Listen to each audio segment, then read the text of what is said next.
Hello and welcome. This is Derek Manning, also known as the God of Glass on Moxfield. Today we're going to be taking a look and a deep dive into my Rocco Cabaretti Caterer cEDH deck.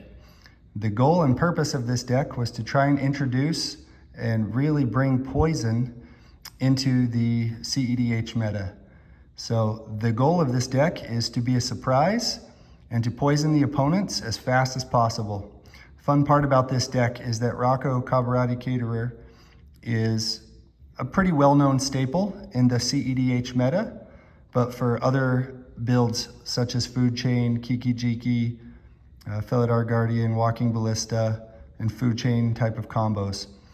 This deck is not that at all. This deck is a hidden commander, hidden partner commander with Zada Hedron Grinder. So the big thing about Rocco, his main job is really to facilitate setting up a board state and then ultimately bringing Zada Hedron Grinder to the battlefield. What Rocco does is he allows you to cast him and bring a friend to the battlefield where X is equal to that other creature's CMC. So for 7 mana, Rocco can effectively bring Zada to the battlefield. There's a lot more that's involved. When Zada's on board, Zada says whenever you cast an instant or sorcery spell that targets only Zada, copy that spell for each other creature you control that the spell could target. Each copy targets a different one of those creatures. So effectively, this is a storm deck via Magecraft. And then the fun part about this and the way that poison is introduced is once this board is set up, it goes from a creature-based deck, a heavy creature-based deck early, to a spell-slinging, instant self-targeting deck, and then the big surprise is joining the party that Venerated Rot Priest will ultimately be the way that the deck wins.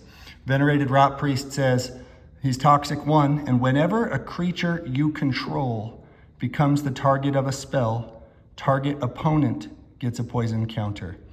So what that effectively enables us to do is as we target Zada, that spell will then target every creature we have on the battlefield.